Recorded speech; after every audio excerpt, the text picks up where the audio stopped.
Well, here we are live on Amazon. Dee Scott's Hooray! here with my co-host, who actually happens to also be my wife. So this is a great time. Christine, we're gonna have fun. Yes. So yeah, we have got Deb Bunt and Peter Barry. They're in the green room, but first we want to just roll through some of the fun things that have been going on. And I think the first thing is we got something new on the back patio. Yes. At Christmas time, my husband made me sit down and watch a screen. I thought, well, what else is new? Because we're doing this a lot. And he wanted to show his presentation of what I was receiving for Christmas, and that is a spa. And describe the spa. It isn't the kind that has to come in on a forklift. The nice thing is it's a completely portable. It's an inflatable. I've got it in the carousel and highlighted. Okay.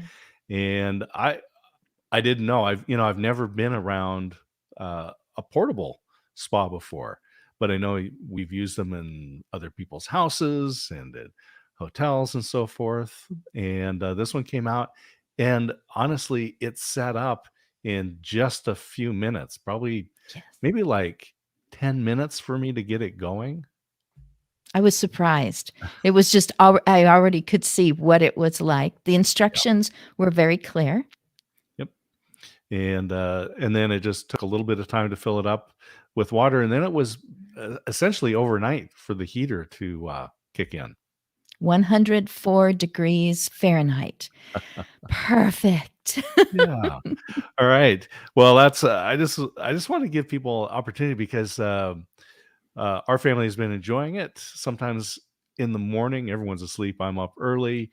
It's a chance to kind of get in and just start the day off. Our son likes to finish his work day off by hanging out. And then my wife uses it. What's your favorite?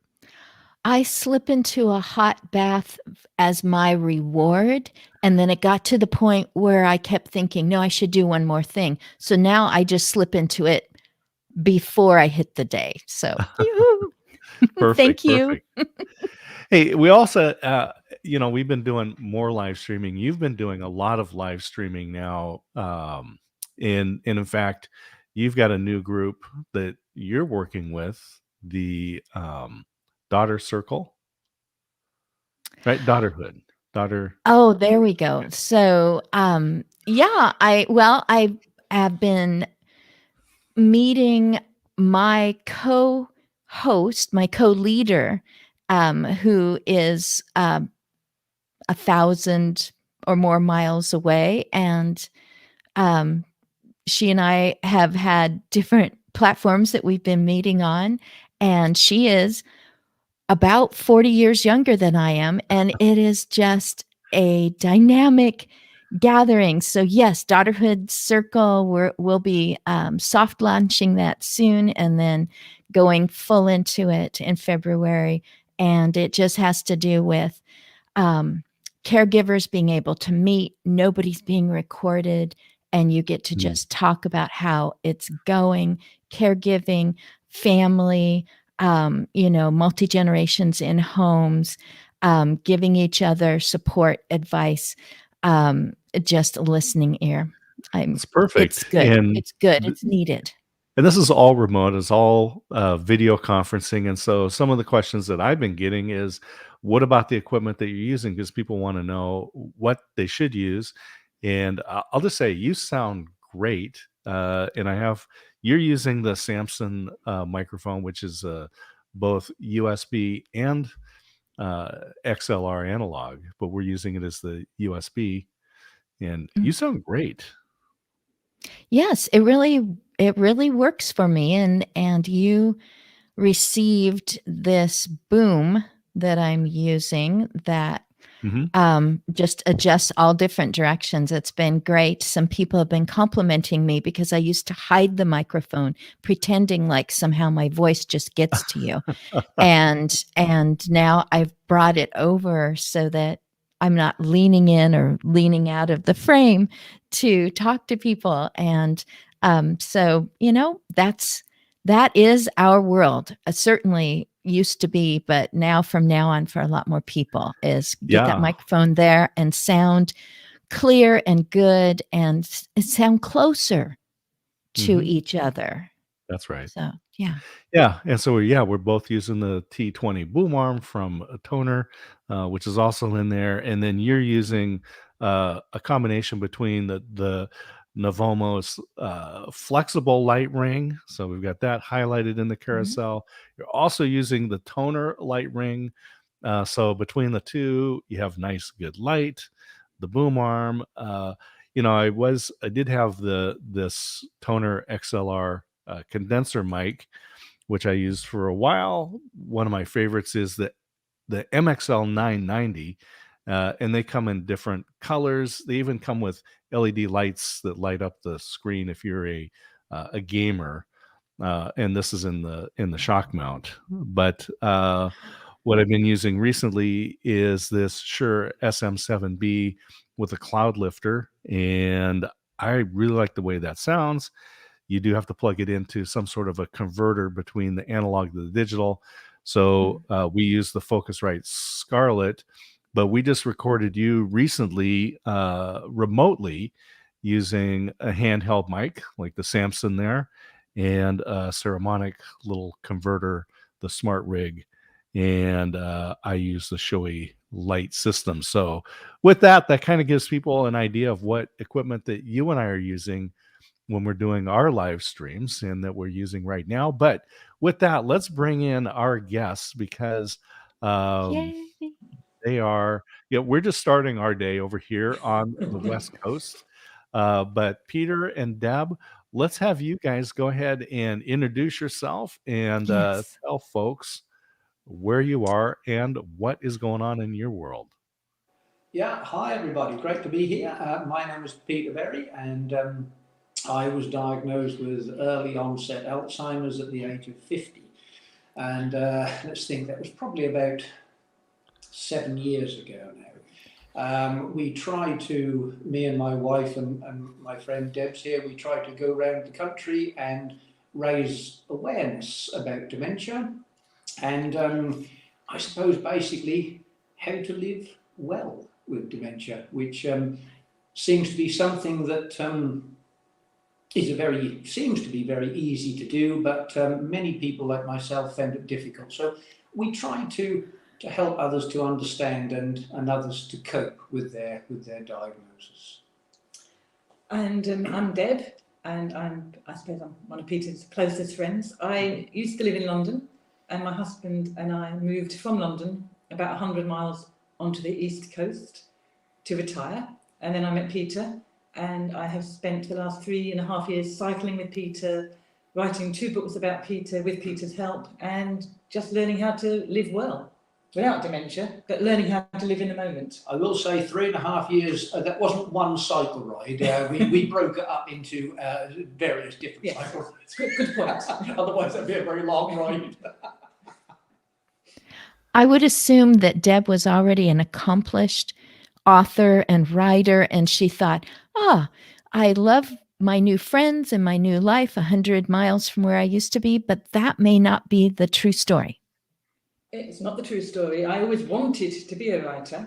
I wasn't a writer in London. I worked with families who were going through some sort of crisis with their young people. Always wanted to write, but never had any success until I met Peter. And it's through Peter's dementia, but mainly through my friendship with Peter, that we've now had 2 books published. So Peter has helped me fulfill my lifelong ambition. That's wonderful. And now the first book was Slow Puncture. That's correct? Yeah. So tell us about the journey of writing that book. It wasn't much of a journey, because when Peter and I would go out on our bike rides, he would talk about things, not just dementia, but about his memories. And I would be making notes about it when I got home.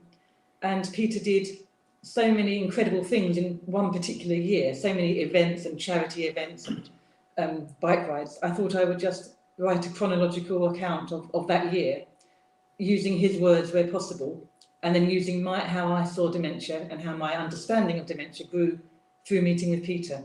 So it's a book written by me, but with Peter's voice in it, and it has both of our perceptions about the same events. It is a book that Peter has never and will never read, not because you can't read, but because... No, basically, my dementia has affected me in different ways, and I can read the words, but I can't remember what I have read. So if I start to read something, by the time I get down a few lines, I've forgotten what it is relevant to.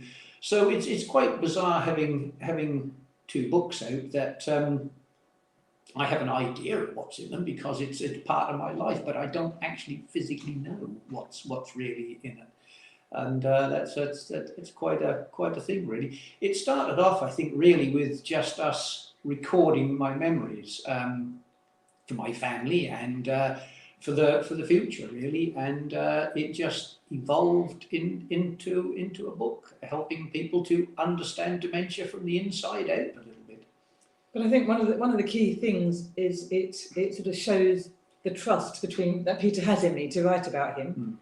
He doesn't necessarily know everything I've written about, which is good, particularly page 28. But it shows that sort of what a friendship can achieve, regardless of dementia. It shows the enduring quality of a friendship, and I think that's quite a nice thing to have. Yeah, we also try to portray in the book that, I suppose, really life with dementia is not over. It's just quite a bit different.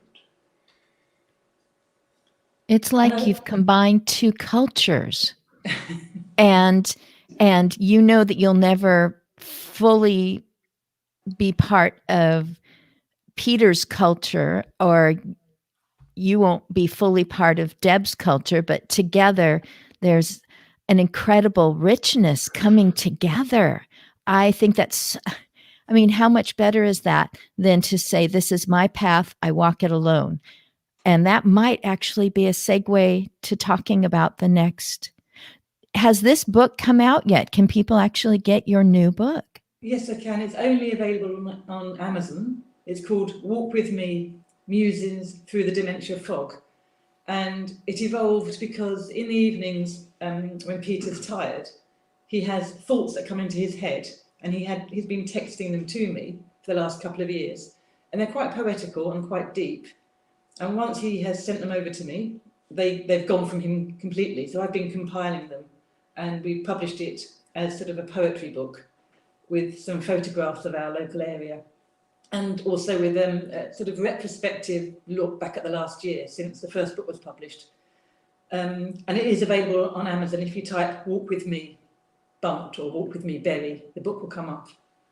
And I do have that highlighted in the carousel, so people Lovely, can go ahead and click and add these books. And so I just want to remind everybody, we are talking with Peter Berry and Deb Bunt, and they've written 2 books we have highlighted here right now. Walk With Me, and it's Musings Through the Dementia Fog. And then they also wrote together The Slow Puncture. And I was just thinking back, you were talking about bike riding, and of course, slow puncture. That's something that we don't want is we're riding. But tell us a little bit about the imagery that you have there. Do you want to talk about? Yes, I suppose the title is very. I suppose it's very here and now where I am living in my own mind. I suppose really dementia is like a slow puncher. We gradually lose our memories and our abilities, just like a tyre would lose air. I think it's important to say that people like myself with dementia, we're all showmen. We try to, I suppose, show people, or I personally do, to show people that, you know, we haven't got dementia. Dementia comes along quite slowly, and we have coping strategies. What the book does really is it takes people behind the stage, behind the scenes. So we're on stage presenting ourselves, and the book allows people to come behind and see what the grittiness is about dementia. So slow puncher is really relevant to that. It's a great title that we found, and it just seems such a perfect title really for the book. And I suppose the other side of that is when I get a puncture, a physical puncture on my bike, I cannot change it. I cannot repair my bike. So the fact that Peter can do all that shows that I'm not caring for Peter. He's actually caring for me quite significantly when we go out. And I think that's really important. It turns the stereotype upside down. It's a great partnership, isn't it? Yeah. I mean, I can't read a map. I can't repair a bike. So I'm dependent on Peter to look after me. Peter might forget to eat.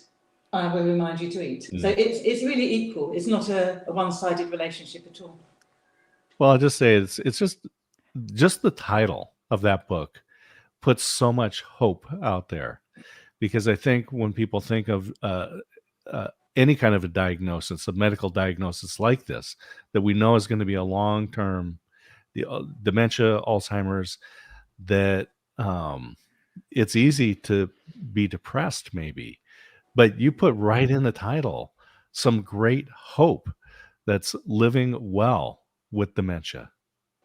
That is Peter's big thing, living well. And it took you a while to get there. It did, yes. And I think most people after a diagnosis tend to go through a stage of, I suppose, really loss and depression, because we're losing so many of our abilities over a period of time. And I think we all dwell on the dark side of it. I wanted to show that in the book that you can still live with the condition, and life isn't over.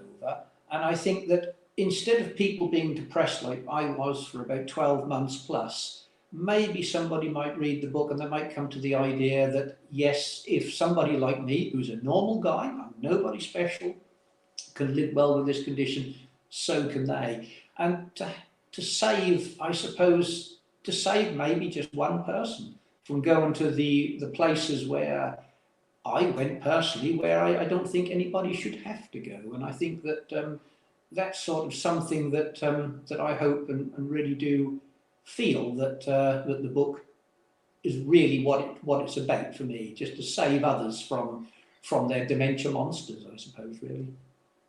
And I think when you refer to dementia monster, that's quite an important part of the book too, because Peter made to kind of cope with the dementia, you've externalised your dementia, and he created a monster.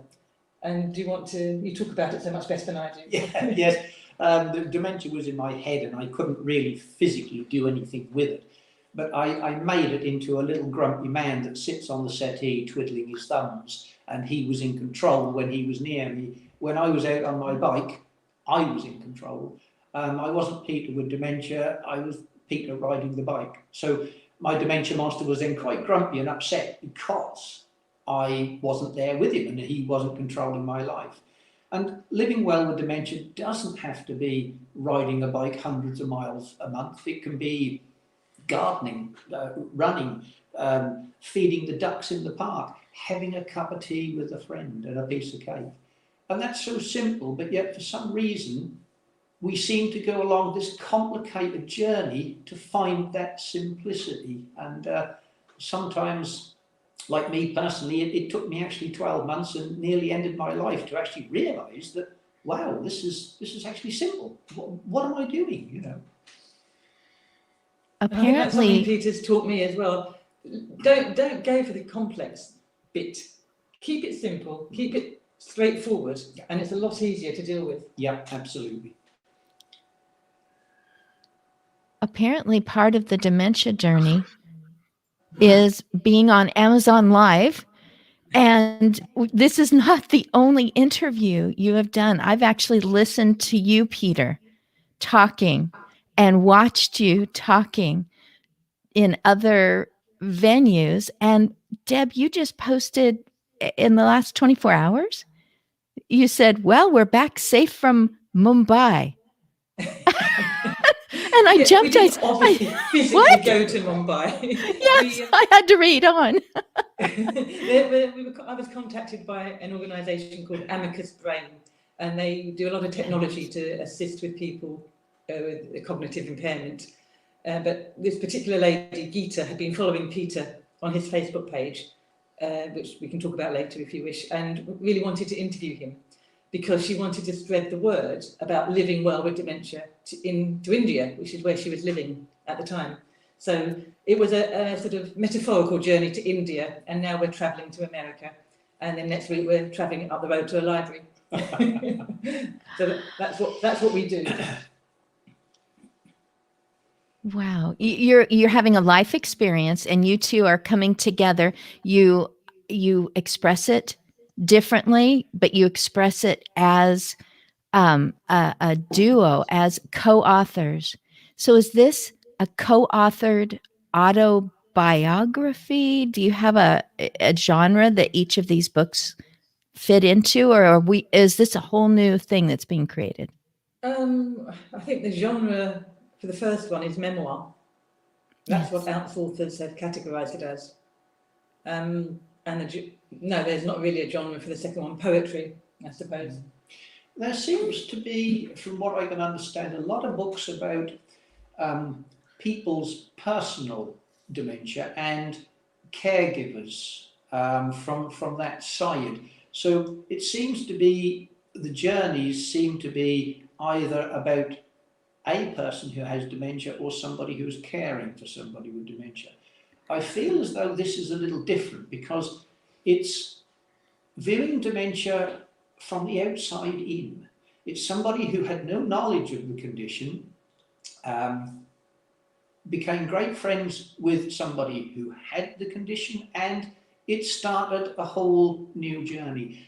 And there's people out there who, like myself before I was diagnosed, who had no knowledge of dementia. Their perception, as mine was people in care homes who are later on in life and not capable of doing things. So to see somebody who is physically active and wanting to still do things, from Deb's point of view, this was quite a shocker. It was, wow, what's going on here?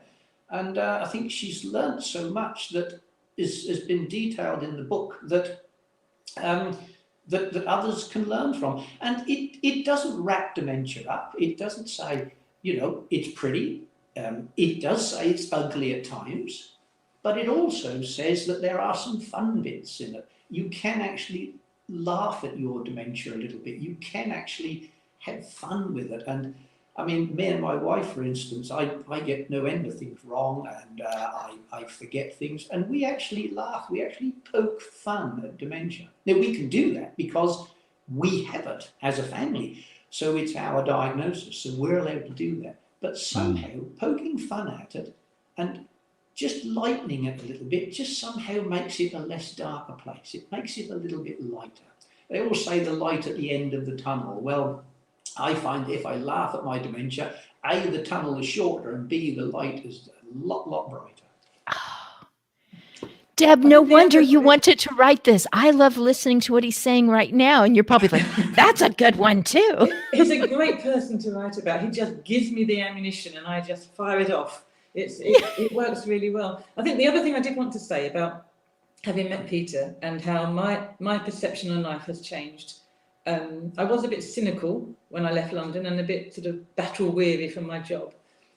And now I think I've refocused a little bit, almost Zen-like. I kind of live in the moment when I can with Peter.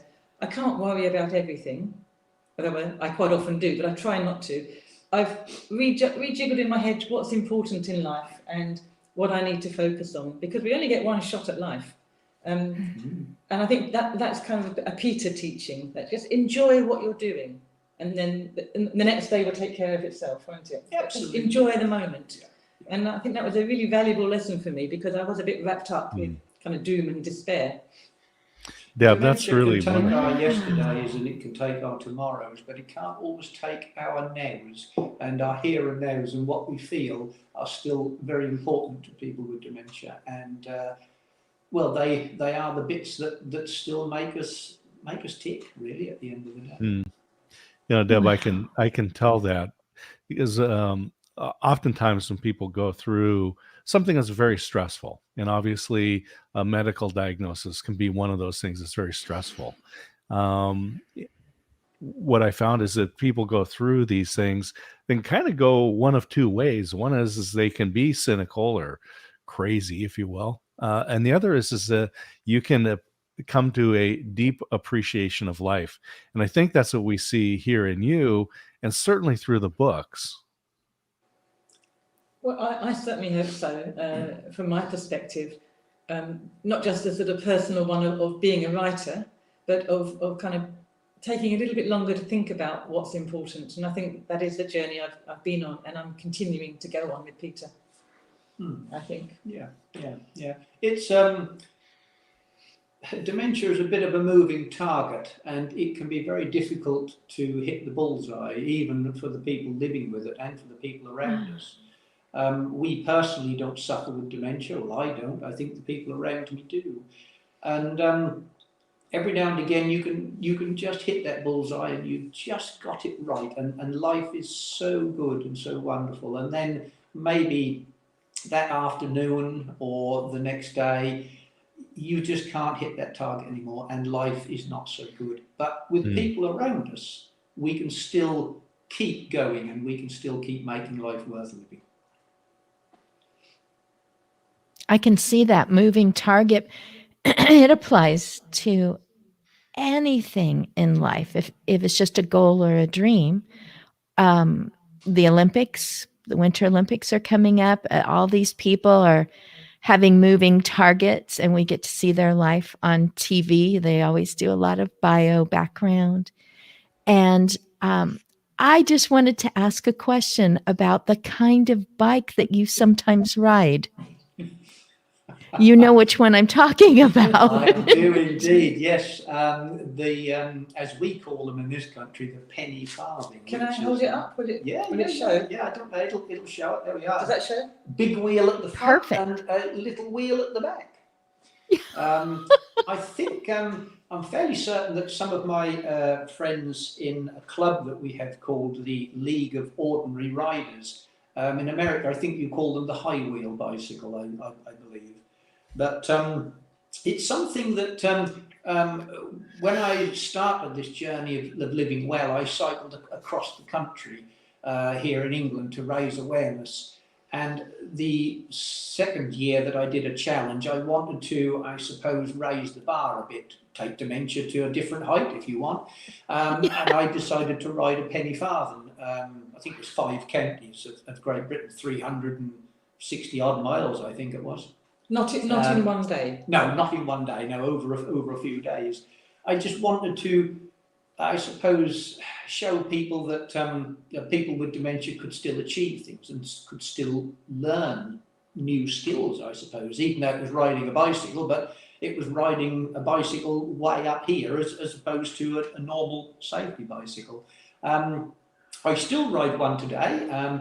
Not regularly, but I still ride one from our local village to the local town, which is, I suppose, about 4 kilometres and back, and just have fun on it. I've been known as the penny farthing man locally. You've been known as many things locally. I love this that you chose this to bring awareness, and I'm going to take a moment here. And again, remind everybody, we are talking with Deb and Peter. They are there in England and have written a couple of books.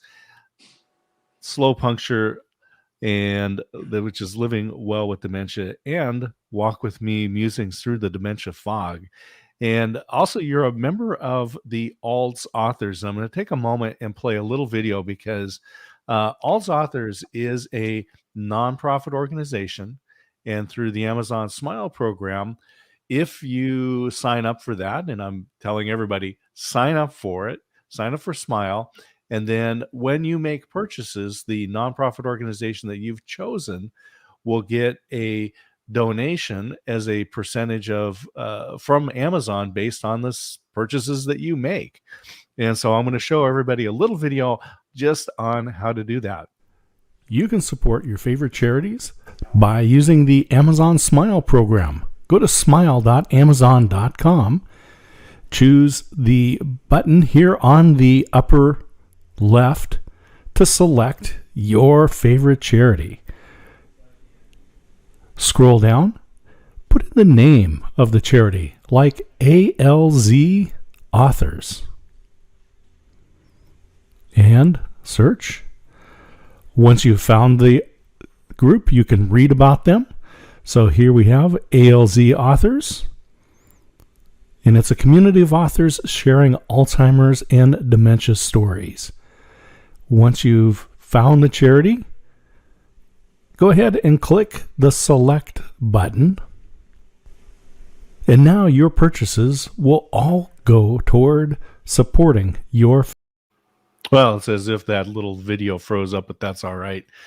We are all good. And let's talk a little bit about ALDS Authors and that group, and how you got involved, and let's just hear your story there. I had heard about ALDS Authors when I was trying to get the book published, and had brief conversations with Marianne about what do they do. And then once the book got published, one of the founders emailed me and said, would I like to submit the book for them to consider it for inclusion, which I did, and they included it on their bookshelves, which felt amazing, because here we are in a tiny little place in Suffolk in England, and our voices are heard in America. And that just felt an amazing thing. And the work they do to not only to curate books, but to promote books and to promote information and podcasts and blogs for carers, caregivers. It's a fantastic organisation, and I'm really proud to be part of it. And I think they work incredibly hard, because they've got about 300 authors that they kind of work with. So it really is a great organisation, and I wish we had more involvement in the UK. Having said that, they're probably going to ask me to do something. But it is a fantastic organisation to be part of. It's great, really, over the last few years to see all these new wonderful platforms that are educating people about dementia. I felt when I was first diagnosed that dementia was where cancer was in the 70s. It was very unheard of, and you know, it's just one of those things that people didn't know how to respond to. As people like myself and many others are shouting about our journeys and educating others, it's great for all these various platforms to come up and assist us with that, and I don't know, spread the word worldwide. And over the last 7 years, I think, of my diagnosis, things have moved so far forward, and all part, you know, in part with like authors and other wonderful platforms as well. It's great, very refreshing to know that things will continue to move forward when people like me can't move as forward as we would like in the future. Oh, I was put to my... Blah. Okay, this is live and we don't get to edit out when I get tongue-tied. I have to say right now, I'm just feeling honored and privileged to talk with each of you, because what I see here is a dynamic friendship. I see athletes. I see people who have stretched forward in ways that neither of them did before this. So you have said you grow in an appreciation of, okay, this is here. And this is, you described it so well earlier, Deb. You said, yep, we're riding along. I get a slow puncture in my tire. I need Peter, and so together, I guess I'm just so grateful to have heard all this. I wanted to say that Anne Campanella, who's one of the All's authors, part of that group, she suggested that people can contact All's authors and request a small library. In other words, a group of books to be placed maybe in their doctor's office where people have time to look, and in schools. Recently, I met someone who started to be important in the life of her grandmother as a grade schooler. And if there had been a group of books, her friends would have understood better what this young lady was living with and how much she loved her grandmother, and how it's different for her than it was a year before, and during those years. And so I just wanted to extend that to our listeners, our audience, that you can contact All's authors and request that they put together a group of books, maybe for your place of worship, or a gathering spot where people are in a waiting room. And it just helps people to go, oh, I get this now because Peter says such and such, and now I understand something that I couldn't have if he had not been forthright and just saying, hey, this is what happens. It's funny because you mentioned about friendship earlier on, and it's a great friendship, but it's a strange friendship for me personally, because Debs knows so much about my life and me and my dementia, yet I know so very little about hers because I can't remember. I know that she came from Croydon way, and I know that she's been here for 3 years, but her history or her past and what she's been up to and what she does for me is lost in the, I suppose, I don't know, the tide of dementia. It's written in sand and washed away very, very quickly, and I can't grasp that and keep that. To give you a for instance, today I didn't know I was coming here to do this. I knew I was coming to do something, but I didn't know what it was. So there's that element of trust, which is something, what people see is not really what's happening. There's this great element of trust between me and my wife and Debs. I mean, we both trust her and her family, with our lives, sort of thing. And that, I think, is something that is so very, very important. I was going to ask, maybe I'll put Deb on the spot, with the new book, A Book of Poetry.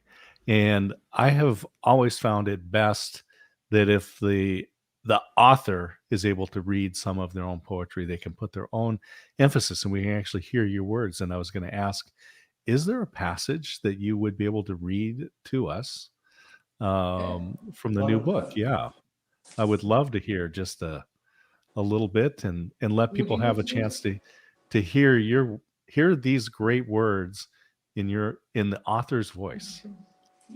Okay, I mean, a very random. Like I said, selection, I know I'm putting poem, you on the spot, so I appreciate it. You really put me on the spot. Do you know, I don't actually recall writing any of these, and these are all, I mean, I sometimes have looked at them and I've thought, that's some good stuff. Who wrote that? Did I write that? Because I really don't recall it. So over to you. Okay, well, this one picked at random and on the spot is called The Daily Game of Life. And it's really odd to read it with Peter sitting next to me too. Right. Memories are like naughty children playing hide and seek in the dementia garden. Running and laughing, they hide in the shadows of my mind. Come and find us, they call. It's a game I sometimes win, but more often than not, I lose, but must still play. The days I win are clear and good. The days I lose are dull and foggy. The daily game of life. So that was something that Peter texted over when he was of an evening when he retired. Wow. So it's not, I wouldn't say they were poems in the traditional sense of the word, because they've not been polished and refined and rewritten. They are raw. They're right from Peter's head to his phone, to my phone, and they've not been edited at all. Yeah, and I don't actually recall any of them. Very often, if I don't know how long the walk with me has been out now, but I sometimes I look at it and I think, oh wow, I just forget these things happening. You know, my short-term memory is quite poor now. But as the dementia progresses, I find new paths, new ways to carry on living well, and I want to show people that yes, the condition will progress, and yes, things will change for us as individuals and our families, but we can still just be ourselves. How far the dementia goes, it doesn't matter. We are still us, and that's such an important thing. Dementia being a very complicated disease, surrounded by simplicity, and if you dive into the simple part of dementia, then and not dive into the complicated mess and try and work it all out, life becomes easier, and the dementia becomes a little less dementia-y, if dementia is a word. It is now. It is now. Oh, Deb, the way that you described Peter just earlier, just a few minutes ago, I thought her life is actually better. Who knows what your life would have been right now? Yeah, it is. But it feels better because you are doing exactly what people actually pay money for. And that is to have a life coach who says mindset, living in the moment, stop and just be and experience this. But you are also the keeper. You have a position as the keeper of memories, the keeper of those words. The written word, how important has that been in the whole history of human? Just to hold on to something so that other people can go, wow, that takes me into that moment with Peter. And now to realize that it takes Peter into that moment. I think he enjoyed hearing you read that about the naughty children hiding in the garden. I did. Do you know, the way I look at it is my words, my thoughts are written in sand and they don't last long. What Debs tends to do is she takes them and she actually writes them in stone so that they're solid and they're there for everybody to read and to learn from. And it's great to know that my memories and my thoughts have now become eternal, I suppose, really, because they are always there, written, out there for everybody to see, and that's great. I sometimes wish that my father had Alzheimer's, and but he was quite elderly, and I think he was 93 when he passed away a few years ago. But I often think that all the things that he did and the way that he lived with his Alzheimer's for well over 25 years, he had mastered the art of living well, but nobody recorded it. I wish that I had got the ability that Debs has got in order to record what he did, because him and many others in the past could have helped others just as we are now. That's how I feel. Oh, I love that. I love that, Peter. I often say that this is absolutely the best time ever to be alive, because we have the capacity to be able to write. You don't need to find a publisher and an editor. you can choose to do that. And I encourage people like you, Peter and Deb, to actually take that time. And maybe it's a story of fiction that you've been had in your brain for years. Maybe it's nonfiction, and maybe it's a family history that you can capture and pass down to generations. Yeah, absolutely. I mean, it's just and it seems to me, and I still can't quite, I don't suppose I can quite believe it to a degree, that when I was diagnosed, things were so dark and so horrible, and dementia was taking so much from us as a family, that somehow it's swung a little bit the other way, and I feel as though I'm taking a bit back from dementia. It's sort of become a little bit of a tug of war, and sometimes it wins, but I feel as though the last year or so I've probably been pulling the rope a little bit harder than it's been tugging me. So that's quite a great thing. So, you know, is there hope after dementia? Yeah, I think there is. There can be a certain degree of hope and life, and doing what you want and not worrying about the future, and living in the here and now. And I think that's an art that all of us have forgotten through our lives. We all plan ahead. We all have things that we plan, and we do. And I think we've forgotten that many years ago, as humans, we all lived now. We didn't worry about tomorrow or next month or whatever. We just lived now, and sometimes that's the way to do it. And I feel, I don't know, I feel saddened that I've got dementia, but I feel so lucky that I've been able to do so much with it. I've probably achieved more in the last few years with my dementia than I had probably 20 years previous. How cool is that? Wow.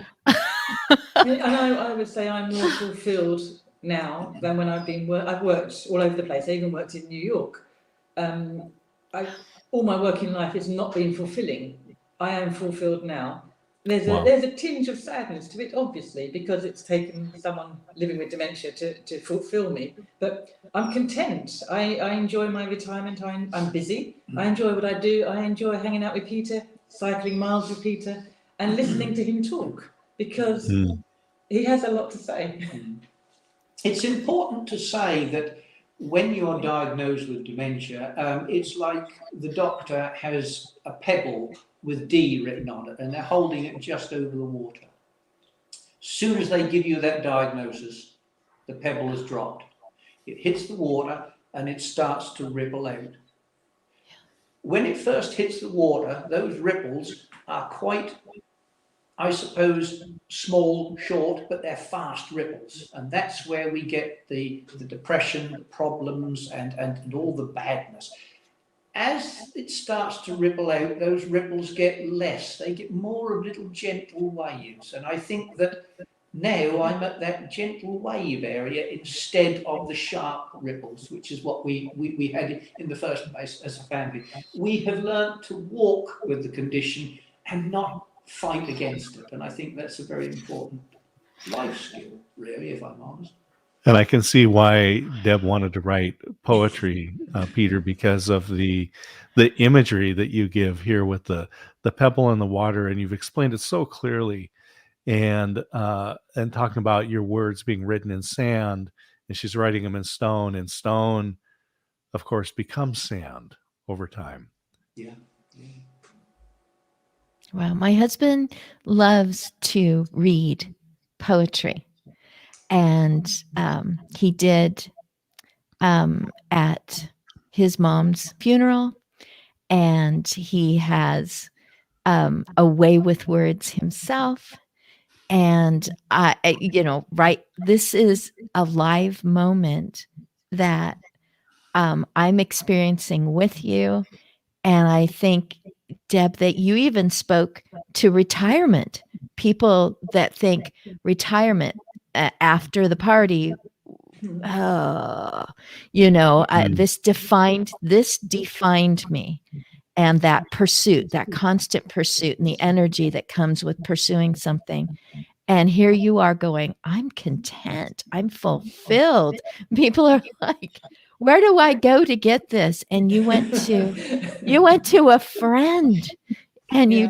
you just entered into each other's lives in completely different ways, which is the way it is. We are completely different people, and we're going to enter each other's lives different ways. I'm talking with my hands. There goes the boom. Before we came, I think my party had begun when I met Peter, really. Not to say I wasn't having a good life anyway, but the Right. value. I've got kids, I've got grandkids. That has value. I'm not talking Yes. about family value. I'm talking about additional value. It started when I met Peter, so it's a great party. And we're happy to invite lots of people around. Absolutely. Well, you're making a personal contribution to the world, and you can make a personal contribution to your grandchild, and but now you're making a personal contribution to the entire earth and everyone who's dealing with anything. And so that is a different kind of fulfillment than we're at a point with a recent graduate from high school and a recently married daughter, and I've contributed there, and now I'm refocusing as we're becoming empty nesters, and it's different, and it goes deeper. It goes deeper than daily needs, etc. You've explained well that this isn't a caregiving relationship, although lots of the Alls authors' books are caregiving. It's advanced symptoms or whatever. And to me, I just feel like I just want to find out, Deb, have you ever climbed up on a penny farthing? No. I wouldn't either. I'm not the most graceful of people. I do have quite a high accident tendency. I think that would be asking for trouble. Can you show that? I've held it. You've held it. There, I could do that. It's mammoth. It's so big. I don't know how he does it. I know how he does it because I've watched, but I would never do it myself. Can you hold up that book again, the slow puncture book with what a penny farthing is? Because I just realized that part of our audience is trying to figure out penny farthing, and then a part of our audience knows exactly what one of those is. And when Deb and I first met, they were designed here, I think, in England in 1870, and the whole idea, because they were high, that wasn't really an issue in 1870 because everybody rode horses. So it was quite normal to be high. Nobody thought anything of it. We didn't have the technology for gearing, so the bigger the wheel, the further it would travel every time the wheel turned.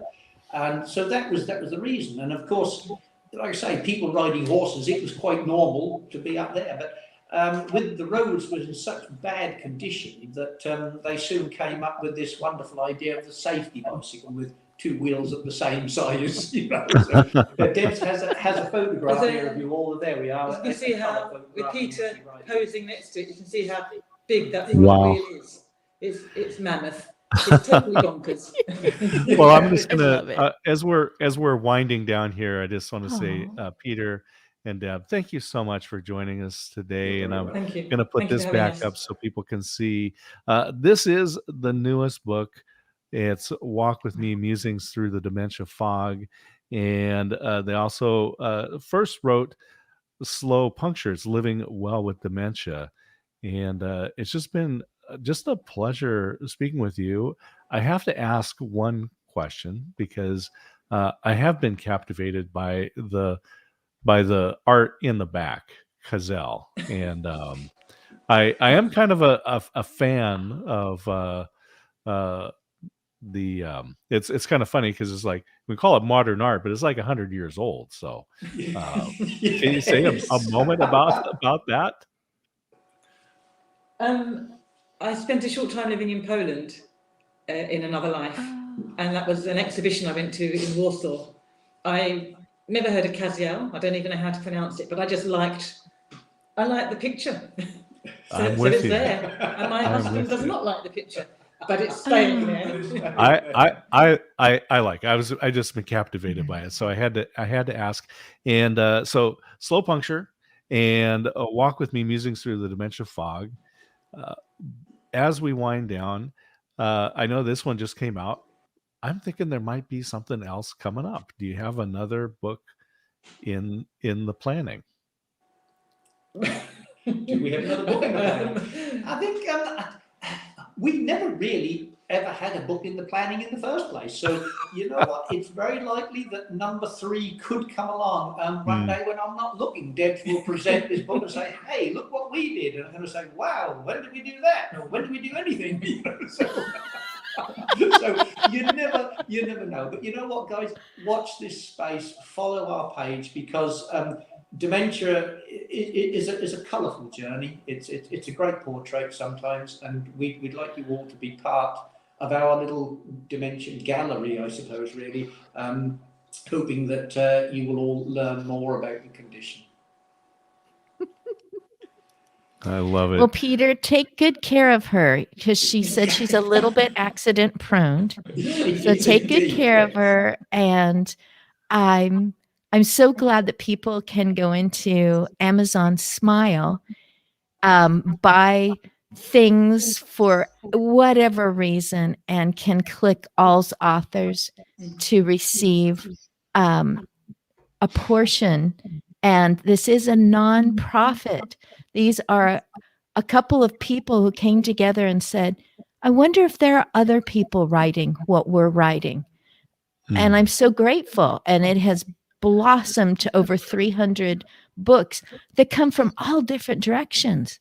And are written so many different ways, and some with humor.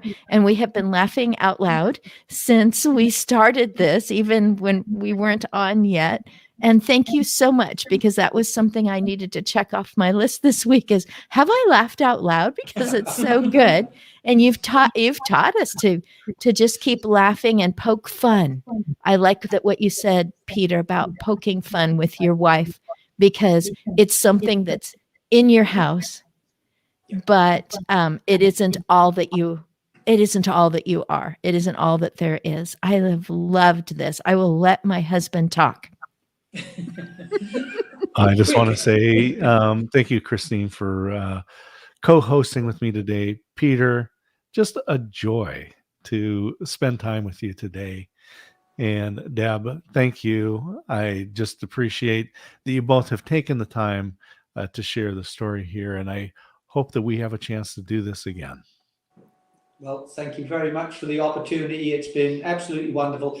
I might not remember it with my head, but I shall remember it in here, in my soul. So there you go, guys. Beautiful. It will be locked away in my little vault where dementia can't get at it. The dementia hasn't got the key for that, only I have. So that's absolutely wonderful. Thank you very much. Thank you. Love that. All right, I'm going to send you guys to the green room. Hang out. We will be right back with you as we wind this one down. Cool. Thank you. Well, Christine, thank you for joining me today, and Peter and Deb. It was just a lot of fun. This took a lot to get to this point. There were some barriers earlier on.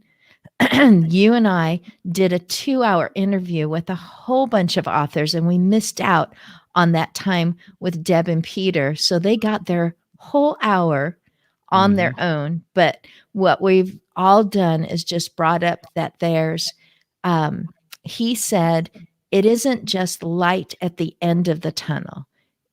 You can shorten the tunnel by bringing in the light of finding what's good in this, And he said dementia is colorful, and I was like, wow, who says things like that? Peter Berry does, and Deb Bunt writes it down. So, and we have recorded it today, so we've been a small part of that. It's been a joy. All right. Thanks, honey.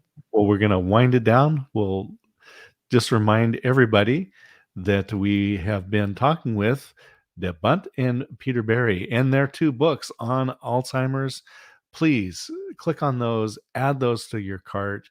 uh, start 2022 off right with a great book, and maybe you can be the hero and share Walk With Me musings through the dementia fog with a friend or a family member or somebody that would like some maybe different perspectives.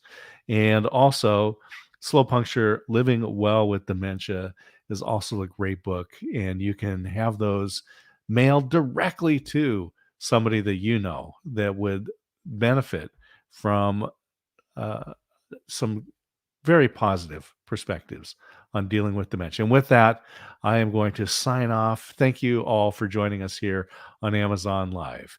Enjoy the day and take care. Cheers.